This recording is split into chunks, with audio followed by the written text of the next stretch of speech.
On today's episode, we are about to get colorful.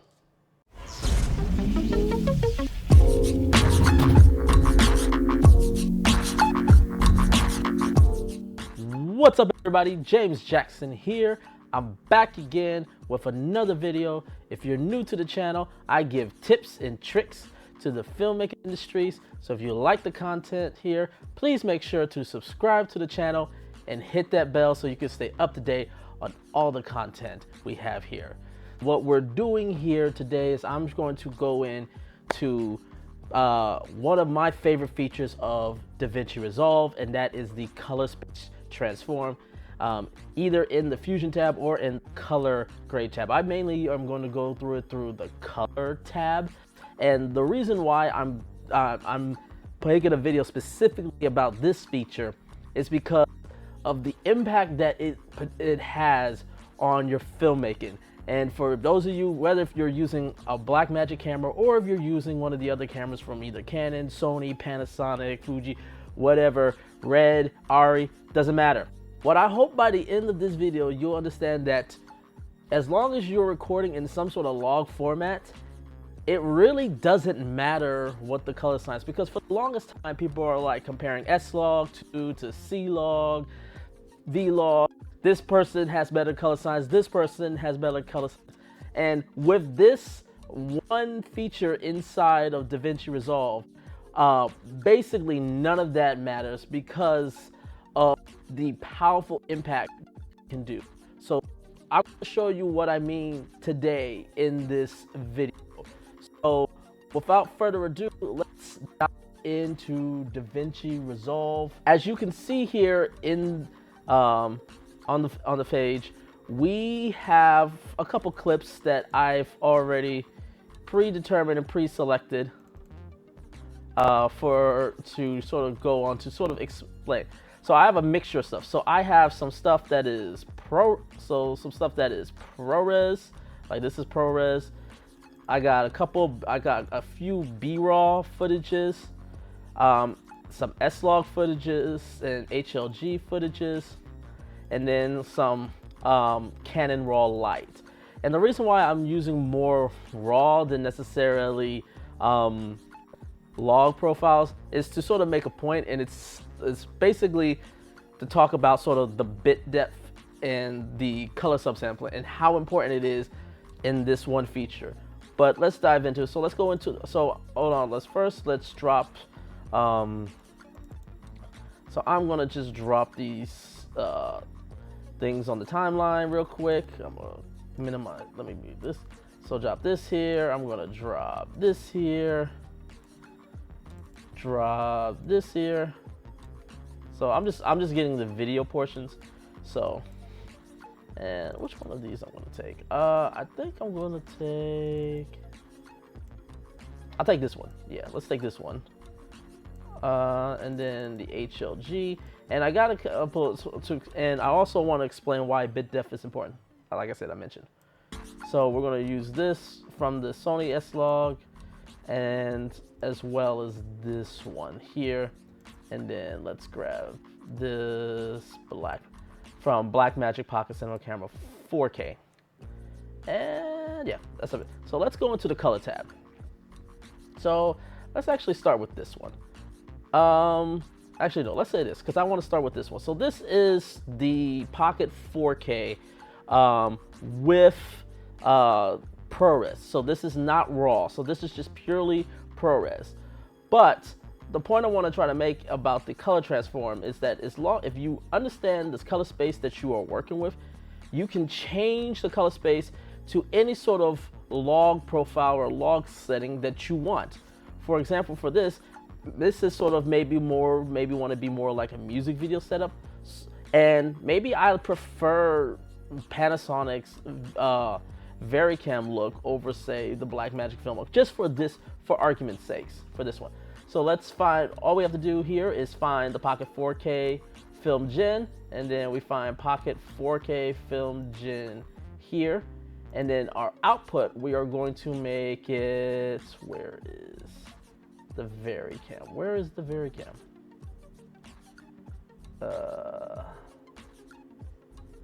Here it is, Panasonic V Gamut. And then we're gonna go with, where is Panasonic V-Log. So now, from just one thing, we have now gotten a Varicam simulation.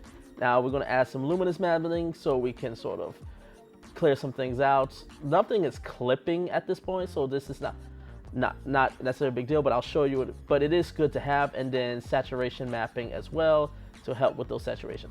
But the point I'm trying to make is, let me just show you real quick. Save that first, save. So after that, and I'm gonna do one more. Now watch what happens when I drop the Panasonic V-Log to 709 Lux. It is almost identical to what a Varicam look would be. It's hard to see. Let's see, expand this out a little bit. But as you can kind of see here, this is very similar to how a Varicam log looks.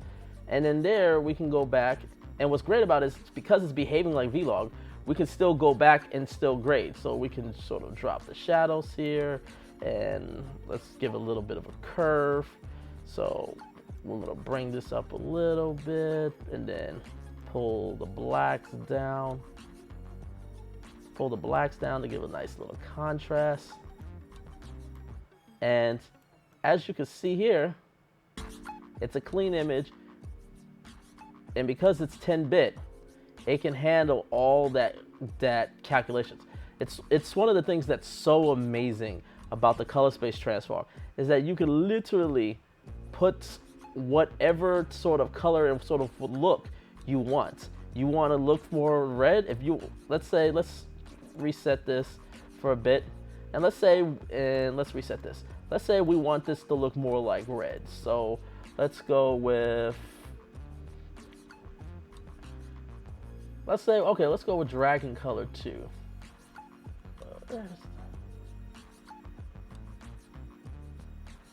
Let's go with Red Wide Gamut RGB, and then the log profile, where is it? Red log film. So now we got red log film. Essentially, this whole thing is now behaving like red log. So now let's get rid of this. So now we got a red log look. So now let's sort of play with it a little bit. Drop the shadows. Pull down those blacks. Let's not crush them too much. And then what we can do is, and then like I said, go back here. We'll bring the shadows down a little bit.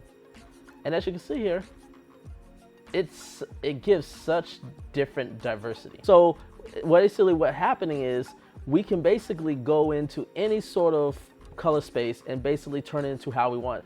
You can make it easier to match. So let's go with this one here. This is Blackmagic Raw 6K. I believe it's 6K. Yeah, I believe this is the 6K. Let's see here. Or is this the 4K? I think this is the 4K actually. Yes, I'm sorry. This is the 4K. This is not the 6K. So I was mistaken, but so this is the 4K Blackmagic 4K with B-Raw. So let's change. So let's go again, do the color space transform. But let's say, oh, we really love the Canon color science. So let's get this right. So this is the Pocket 4K film, and then this is the output is Blackmagic 4K Gen. The input is, we want Canon Cinemalog color science, and then we want, so for Canon we really probably want C-Log 3 because C-Log 2 is a bit too aggressive. So we got C-Log 3. So now once again, get a couple color space. Let's go to the LUTs. Let's go to Canon, 3D LUTs, 33 grid, we don't need it. So let's find Cinema Gamma, C-Log 2, here we go. Cinema Gamma, C-Log 3 to YDR. And then boom, right there, you can add that LUT, and then all of a sudden, you got this great, gorgeous Canon look. So now, and then again, once again, you can just go, and then once again, you can go back and sort of do the grade how you want. Maybe raise here, and then let's raise the shadows a bit. And then all right, let's bring those mids back down a little bit. But as you can see here, and then you can go in and do the color grade how you want. So we now have done Blackmagic's cameras. Let's actually go the opposite way. Let's say we like Blackmagic cameras, but we want to convert it to look more like Blackmagic. So this is Cinema Raw Light. So this is a Canon. So let's do the same thing, color space transform. So we're going to do a color space transform. This is Canon Cinema Gamuts, and then this is C-Log 2 because it's started off as C-Log 2. So now we're going to turn this into let's go to, I like the 4.6K Gen 3. Actually, no, 4.6K, yeah, 4.6K Gen 3, and then 4.6K film. So we have done that. And now let's go to and then you can go to the LUTs. Go to Blackmagic Design, Film, so 4.6K, 4K, 6K, where's the, and then let's find the Blackmagic 4.6K, here's it, Film Direct 709, and then here we go, and then boom, right there, color science, it's, now, you may see on the waveform that it's a lot red. That's just how it's shot. But again, it's raw, so we can go to the clip and then go to customs. And then if you want, we can cool it off a little bit. We'll go out here. We can add some greens into it. And what I like about the Cinema Raw Light is that I still have control of the highlights and the shadows. So I have a little bit more control of the highlights. I can boost the shadows, give out some vibrancies, all here in the metadata. But again, you can make every single one look like this. So, and if we go back to here, let's get the tone mapping so we can get the luminance, and let's get saturation mapping. So it's a little bit better. So again, you can make your Canon. So if you have, Cinema Raw Light, or if you have something like C-Log out of the Canon EOS R, you can turn that and make it look like Blackmagic. But let's just be clear about one thing. This does not change the dynamic range of the camera. If you only have 12 stops of dynamic range on your sensor, your camera will only see 12 stops. If whatever the log profile is, you want to find the log profile that closest matches to that. So for example, let's go to here. So this is, I believe this is HLG. If I remember correctly, this is HLG. But let's go back here and go to this color space transform. So let's go with HLG. No, this is color space. So this is Rec 2020, and then it was HLG.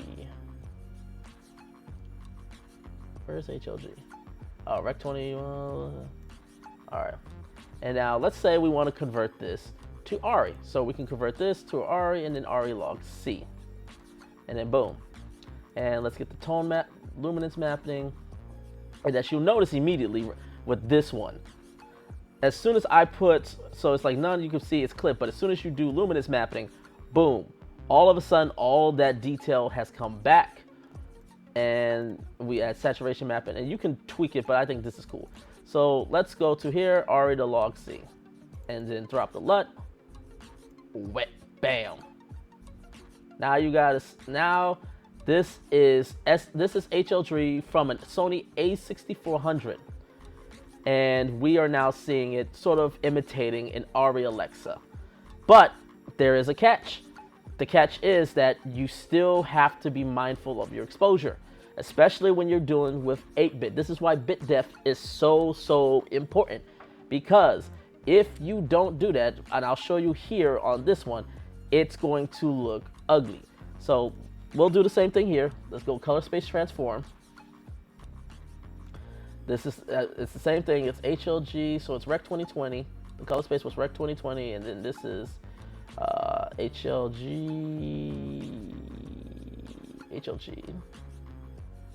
2100. And now we're going to change this to ARRI Alexa, ARRI Log C, and let's still do the tone mapping, but it's not going to help us that much here, and you'll see why in a second. So drop the LUT here, but if you notice in the shadows, if you notice in the shadow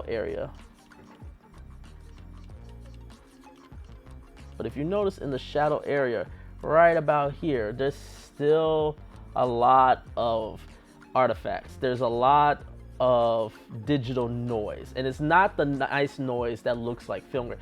This just looks like digital noise, and it's all there in the shadows. So even though we changed it to log C, the bit rate is so much important. So because this is still an 8-bit 420 codec, you still can't stretch the image. And even if we were to say pull this up, give it some life, and if we were to crush those blacks a little bit, it may help a little bit, and pull down the shadows. Ooh, too much.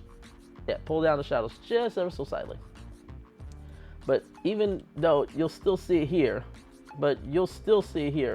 if you look, that digital noise is still in the image. Again, it's great, especially it works with log codecs, but you still got to be mindful of your exposure, and you got to still be mindful, especially when you're dealing with 8-bit.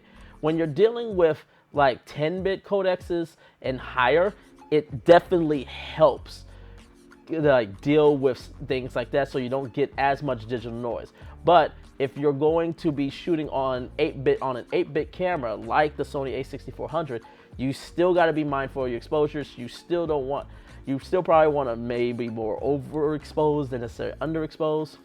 I wanted to just show you this because I wanted to just show you how powerful of a tool Davinci Resolve is, especially now with this color space transform. Basically, like giving you the option to basically give you any sort of look. If you favor one log look or another, you can do it with almost any camera, as long as it A, has a log profile, B, if it's 10-bit or higher. RAW definitely helps, 12-bit RAW definitely helps, makes it so much easier to get those looks. But at least 10-bit and a color sample of 422, a 10-bit 422 color sample, if you have those things in your camera, you can transform it to look like almost anything. Whether if it's Blackmagic, whether if it's Blackmagic, whether if it's Canon, whether if it is Red, whether if it's ARRI, they all can work. And if you are working with an 8-bit, you got to just be more conscious with your exposure and making sure you are not underexposing anything. If you see a video of people comparing S-Log to C-Log and all this other stuff, I just want to say right now, we're at a day and age where none of that matters. The log profile doesn't matter, because with a tool like Davinci Resolve, you can convert that log to almost anything. Fuji's F-Log is in here, DJI's D-Log is in here, Nikon's N-Log is in here. So as you can see, there's so many different log profiles already in Davinci Resolve. And basically, it doesn't matter what camera you're using. As long as you have that bit depth and that color sampling, you can pretty much convert almost any of these cameras into a look, whether if it's ARRI, Red, Panasonic, Canon. Color science is not that important anymore. And that's such a great thing. It makes everything, be able to match everything so much easier. Hopefully you guys enjoyed this video. Make sure to leave a like, leave a comment below. Make sure to hit that subscribe button. And until next time, take care, everyone.